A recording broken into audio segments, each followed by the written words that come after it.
지금 삼성 하이닉스 주식 살까 말까 고민하시는 분들 이거 모르시면 큰일 납니다. 여러분이 주식 계좌에서 삼성전자, SK 하이닉스 주가를 보고 계실 때 그 돈이 실제로 어디에 꽂히고 있는지 아십니까? 용인, 화성, 평택 이 세 도시에 지금 960조 원이 쏟아지고 있습니다. 삼성전자 360조, SK 하이닉스 600조, 합쳐서 960조입니다. 대한민국 1년 예산의 거의 2배에 달하는 돈입니다. 이 숫자가 왜 무서운 줄 아십니까? 이 돈은 공장 안에만 있는 게 아닙니다. 일자리를 만들고 일자리는 사람을 끌어오고 사람은 집이 필요합니다. 이 나비 효과가 이미 시작됐는데 반도체 주식만 보시는 분들은 이 흐름을 완전히 놓치고 계십니다. 오늘 이 영상 끝까지 보시면 반도체 투자 960조가 어떻게 부동산으로 전환되는지 그리고 어떤 지역을 봐야 하는지 정확하게 이해하실 수 있습니다. 지금부터 여러분의 인생을 바꿀 수 있는 정보 진짜 쉽게 알려드릴 테니 지금부터 집중해보세요. 이게 어떻게 된 건지 보겠습니다. 먼저 규모부터 제대로 짚어드려야 합니다. 여러분이 반도체 투자라고 하면 공장 하나 짓는 거라고 생각하실 수 있는데 지금 벌어지고 있는 건 그런 차원이 아닙니다. 세계 최대 규모의 반도체 메가 클러스터가 경기도 남부에 만들어지고 있는 겁니다. 삼성전자는 용인시 처인구 이동읍과 남사읍 일대 728만 제곱미터 약 220만 평의 첨단 시스템 반도체 국가산업단지를 조성하고 있습니다. 2031년까지 완공 목표이고 투자 규모가 360조 원입니다. 여기서 시스템 반도체와 AI 반도체 생산 라인이 들어가는데 삼성 파운드리의 글로벌 전진기지가 되는 겁니다. 단순히 메모리 칩 찍어내는 공장이 아니라 AI 시대의 핵심 두뇌를 만드는 거점이 이곳에 세워지는 거죠. 바로 옆에 SK 하이닉스도 있습니다. 원산면 416만 제곱미터, 약 126만 평 부지의 반도체 클러스터 일반 산업단지를 짓고 있습니다. 원래 120조 원이었는데 올해 600조 원으로 5배가 늘었습니다. 용인 특례시가 산업단지 용적률을 350%에서 490%로 올려주면서 클린룸 면적이 50% 이상 확대됐고 EUV 같은 고가 장비 비용까지 합치니까 투자액이 폭증한 겁니다. 최태원 SK그룹 회장이 이재명 대통령에게 직접 600조 투자를 언급했습니다. 이건 장기적 물가 상승과 환율까지 반영한 현실적 수치라는 게 업계 분석입니다. 자, 이게 끝이 아닙니다. 여기에 삼성전자 평택 캠퍼스까지 있습니다. 평택은 이미 세계 최대 단일 반도체 생산 복합단지입니다. P1에서 P4까지 운영 중이고 지금 P5가 올해 4월 본격 착공에 들어갔습니다. 60조 원이 투입되는 공사입니다. 2028년 하반기 가동이 목표고 여기서 끝이 아니라 P6까지 확정됐습니다. 거기에 원래 계획에 없던 P7도 2030년까지 추가하기로 했습니다. 이 숫자들을 다 합치면 수원에서 화성, 평택, 용인, 이천으로 이어지는 경기 남부 전체가 하나의 거대한 반도체 산업벨트로 바뀌고 있는 겁니다. 정부가 이걸 공식적으로 K반도체 메가 클러스터라고 부르고 있고 2047년까지 총 622조 원의 투자를 유치하겠다는 구상입니다. 그러면 이 돈이 부동산에는 어떻게 연결되느냐? 여기가 핵심입니다. 960조 원이 공장 건물에만 묻히는 게 아닙니다. 이 돈은 생태계를 만듭니다. ASML, 어플라이드 머티리얼즈, 도쿄일렉트론, 랩리서치 같은 글로벌 반도체 장비 회사들이 이미 이 지역에 연구개발센터를 세웠습니다. 경기도가 지금까지 유치한 반도체 분야 투자 규모만 39조 5천억 원에 달합니다. SK 하이닉스 1기 패배만 소부장 기업 50여 곳이 협력단지에 입주할 예정입니다. 쉽게 비유하자면 거대한 공장 하나가 생기는 게 아니라 도시 하나가 새로 만들어지는 겁니다. 반도체 엔지니어가 오면 그 가족이 오고 가족이 오면 식당이 들어오고 병원이 들어오고 학교가 들어오고 마트가 들어옵니다. 그리고 이 모든 서비스업 종사자들도 집이 필요합니다. 업계에서는 160만 명의 일자리 창출과 400조 원의 생산 유발 효과를 기대하고 있습니다. 이 사람들이 전부 어디서 살겠습니까? 실제 숫자로 증명해 드리겠습니다. 대한민국 전체가 인구 절벽이라는데 평택은 2011년부터 단 한 달도 빠짐없이 인구가 늘어난 전국 유일한 도시입니다. 벌써 65만 명을 돌파했죠. 이유는 단순합니다. 삼성전자 평택 캠퍼스 직원이 10년 만에 10배 넘게 뛰어 7만 명이 됐고 이달에만 2만 명의 작업자가 새로 투입됐습니다. 경기도가 평택시의 2040년 인구 100만 명 계획을 바로 승인해준 것도 이 압도적인 일자리 증가세 때문입니다. 과거를 보면 미래가 보입니다. 2017년 P1 공장이 돌기 시작할 때 고덕신도시 분양가 대비 2배 뛰었습니다. 이어 P2, P3가 순차적으로 가동되면서 2021년 평택 집값은 무려 36%나 폭등했죠. 공장이 돌면 인구가 늘고 집값이 오른다는 공식이 이미 3번이나 증명된 겁니다. 그리고 지금 4번째와 5번째 파도인 P5와 용인 1기 팹이 밀려오고 있습니다. 최근 불과 몇 달 새 평택, 화성, 용인의 아파트 거래량이 전년 대비 무려 70% 이상 폭증했습니다. 매물이 마르고 사람이 모이니까 거래가 터지는 겁니다. 고덕신도시 가보시면 10명 중 8명이 50세 미만입니다. 완전히 젊은 도시죠. 여기에 미국 명문 사립학교가 들어오고 대규모 평택시청 신청사까지 들어섭니다. 단순한 공장지대가 아니라 교육과 인프라를 다 갖춘 완성형 도시로 뼈대를 세우고 있는 겁니다. 그러면 집값은 어떻게 됐는지 보겠습니다. 여기서 많은 분들이 놓치시는 부분이 있습니다. 용인시 처인구의 2024년 연간 지가변동률이 5.87%입니다. 전국 시군구 중에서 1위입니다. 강남구가 5.23%, 성남 수정구가 4.92%였는데 반도체 클러스터 하나로 강남과 성남을 다 이긴 겁니다. 국토교통부 실거래가 기준으로 보면 용인 반도체 클러스터와 인접한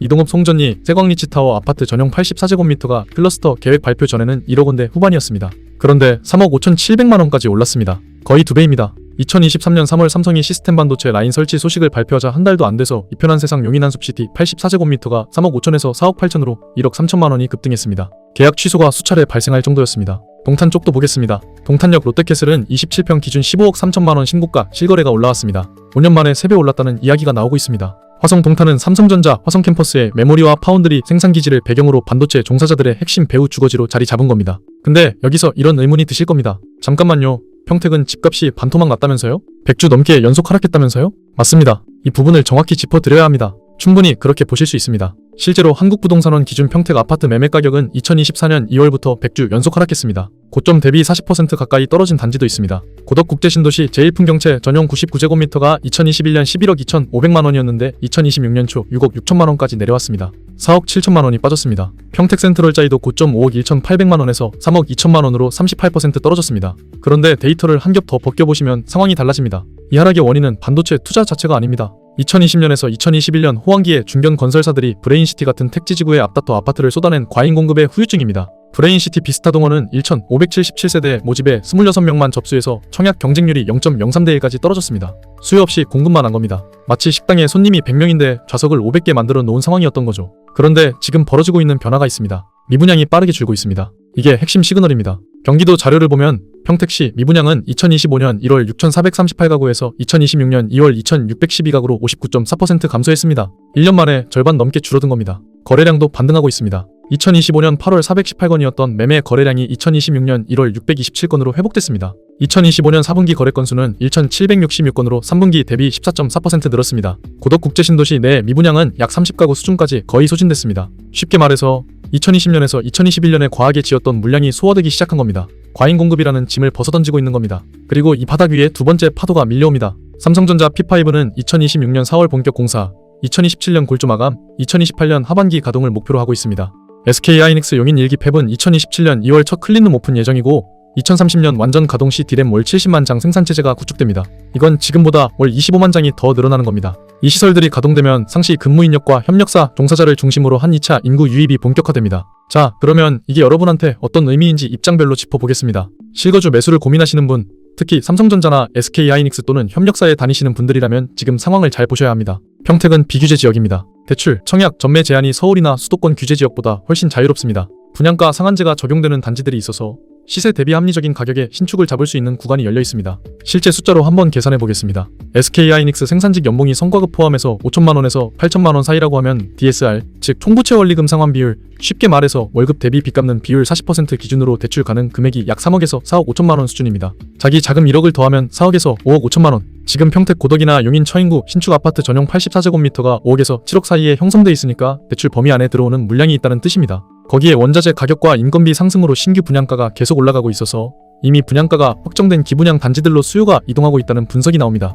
근데 여기서 많은 분들이 이런 질문을 하십니다. 아니, 그러면 지금 당장 사야 하는 거예요? 기다려야 하는 거예요? 좋은 질문입니다. 이건 시간축을 나눠서 봐야 합니다. 단기적으로, 그러니까 지금부터 6개월은 아직 관망이 유리한 구간일 수 있습니다. 왜냐하면 미분양이 줄고 있다고 해도 2,600가구가 남아있고 이 물량이 완전히 소화되기 전까지는 매도자 우위 시장이 아닙니다. 금매를 잡을 수 있는 기회가 오히려 있는 겁니다. 중기적으로 1년에서 2년 후를 보면 상황이 달라집니다. 2027년 SK하이닉스 팹이 클린룸을 열고 장비 반입이 시작되면 고급 기술 인력이 본격적으로 이주합니다. 이때부터 실거주 수요가 폭발하는 겁니다. 장기적으로 3년에서 5년 후에는 P5 가동, P6 착공, 용인 클러스터 완전 가동이 겹치면서 구조적인 인구 유입이 이어집니다. 이 시점에 신축 공급이 부족하면 2021년에 상승 패턴이 반복될 수 있습니다. 그러니까 결론적으로 말씀드리면 실거주 목적이라면 미분양 물량 중 직주 근접 입지 좋은 단지를 금매로 잡는 전략이 유효하고 투자 목적이라면 2027년 팹 준공 시점까지 여유를 두고 지켜보시는 게 낫습니다. 물론 여기서 끝이 아닙니다. 이 세 가지 리스크는 무조건 조심하셔야 합니다. 첫 번째, 물량 폭탄입니다. 과거 브레인시티 미분양 사태 기억하시죠?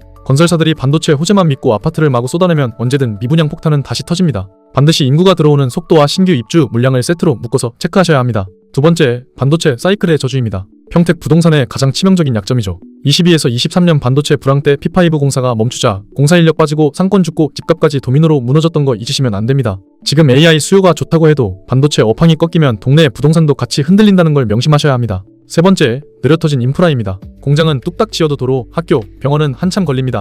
용인 처인구가 같은 용인인 기흥, 수지보다 절반 이상 싼 이유도 딱 이거 하나 때문입니다. 호재만 보고 인프라도 없는 곳에 비싸게 들어갔다가는 실거주 내내 불편함만 감수하는 몸테크를 하게 될 수 있습니다. 자, 그러면 지역별로 한번 비교해 보겠습니다. 같은 반도체 벨트 안에서도 지역마다 상황이 다릅니다. 평택 고덕은 삼성전자 캠퍼스 직주 근접이라는 압도적 장점이 있지만 과잉 공급 후유증을 아직 벗어나는 중입니다. 미분양이 줄고 있고 젊은 인구 비중이 83.5%로 높고 국제학교와 시청 신청사가 들어오고 있어서 중장기적으로는 유망합니다만 단기적으로는 아직 바닥 다지기 구간입니다. 실거주라면 금매 물량 중 삼성 캠퍼스 통근 20분 이내 단지를 노려볼 만하고 투자라면 미분양이 1천 가구 이하로 떨어지는 시점을 기다리시는 게 맞습니다. 용인 처인구는 지가 상승률 전국 1위라는 타이틀을 달았지만 실제 아파트 가격은 기흥구나 수지구의 절반 수준입니다. 왜 그러냐면 아직 상권, 학군, 교통 인프라가 부족하기 때문입니다. 다만 용인이동 공공주택지구에 1만 6천 가구 규모의 배후 도시가 지정됐고 반도체 철도와 고속도로가 계획돼 있어서 5년 뒤에는 완전히 다른 도시가 돼 있을 겁니다. 지금은 말 그대로 씨앗을 뿌리는 단계입니다. 화성 동탄은 이미 성숙한 시장입니다. 동탄역 롯데캐슬이 27평 기준 15억 원대 신고가를 찍을 정도로 가격이 많이 올라 있습니다.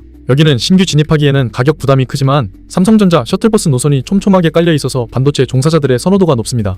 화성예술전당도 올해 1월 개관했고 시립미술관이 2029년 예정이라서 문화 인프라까지 갖춰지고 있는 지역입니다. 이 세 지역을 한마디로 정리하면 평택은 회복 초기, 용인은 성장 초기, 동탄은 성숙기입니다. 여러분의 자금 규모와 투자 시기에 맞춰서 선택하셔야 합니다. 근데 여기서 큰 그림을 한번 보셔야 합니다. 단기적으로는 리스크가 있지만 3년에서 5년 뒤를 보면 구조적 변화가 일어나고 있습니다. 지금 반도체 벨트에서 벌어지고 있는 건 단순히 공장 하나 더 짓는 게 아닙니다. 수원, 화성, 평택, 용인, 이천으로 이어지는 경기 남부 전체가 하나의 반도체 산업 도시로 재편되고 있는 겁니다. 정부가 반도체 철도라는 이름으로 동탄과 부발을 잇는 노선을 추진하고 있고 반도체 고속도로도 화성 양감에서 용인 남사, 안성 일주까지 약 45km 구간이 계획돼 있습니다. GTX A 평택지 지역 연장도 추진 중입니다. 성남 판교에는 1,800여 개 기업이 입주한 K-팹리스 밸리를 만들어서 설계부터 양산까지 원스톱 체계를 구축하겠다는 구상입니다. 이걸 주식 투자하시는 분들의 언어로 바꾸면 이렇습니다. 지금 반도체 벨트 부동산은 기업이 적자에서 흑자로 돌아서는 턴어라운드 구간에 있는 겁니다. 실적에 해당하는 인구 유입과 거래량은 이미 바닥을 찍고 올라오기 시작했고 앞으로 2027년 SK하이닉스 팹 준공, 2028년 삼성 P5 가동이라는 실적 모멘텀이 기다리고 있습니다. 다만 실적이 좋아져도 주가, 그러니까 집값이 바로 따라가는 건 아닙니다. 과잉 공급이라는 부채를 다 소화해야 합니다. 그래서 지금은 바닥을 확인하고 다음 사이클을 준비하는 구간이지 당장 뛰어드는 구간은 아닐 수 있습니다. 정리하겠습니다. 960조 원의 반도체 투자는 공장 안에만 머무르지 않습니다. 일자리를 만들고 사람을 끌어오고 그 사람들은 집이 필요합니다. 이 나비효과는 평택에서는 인구 15만 명 증가와 미분양 60% 감소로 이미 증명됐고 용인 처인구에서는 지가상승률이 강남을 넘어섰고 화성 동탄은 반도체 종사자들의 핵심 배후 주거지로 자리를 잡아가고 있습니다. 반도체 주식만 보시던 분들이 이제 이 도시들의 부동산을 슬쩍 살펴보기 시작한 데에는 다 이유가 있는 겁니다. 오늘 이것 하나만 기억해 주십시오. 반도체 벨트 부동산을 판단하시려면 딱 세 가지만 보시면 됩니다. 첫 번째, 삼성전자 또는 SK하이닉스 캠퍼스에서 통근 30분 이내에 집주근접 입지인가? 두 번째, 해당 지역 미분양이 줄어드는 추세인가? 아니면 다시 늘고 있는가? 세 번째, 비규제 지역이어서 대출과 전매가 자유로운 환경인가? 이 세 가지를 동시에 충족하는 지역이 다음 상승의 타깃이 됩니다. 그리고 하나 더, 반드시 반도체 업황과 입주 물량이라는 두 개의 변수를 같이 모니터링 하셔야 합니다. 업황이 좋아도 공급이 과하면 2021년에 반복이고 공급이 적어도 업황이 꺾이면 2023년에 반복입니다. 양쪽 다 체크하셔야 합니다. 삼성전자와 SK하이닉스의 분기 실적 발표 때 캐펙스 기조가 유지되는지 그리고 해당 지역 신규 분양 물량이 급증하는지 이 두 가지를 분기마다 한 번씩만 확인하시면 됩니다. 이 부분 꼭 기억해 두시기 바랍니다. 부동산 정복하기, 구독과 알림 설정 꼭 해 두시고요. 궁금한 부동산 이야기는 댓글에 남겨주세요. 전부 분석해 드리겠습니다. 그럼 다음 영상에서 뵙겠습니다. 감사합니다.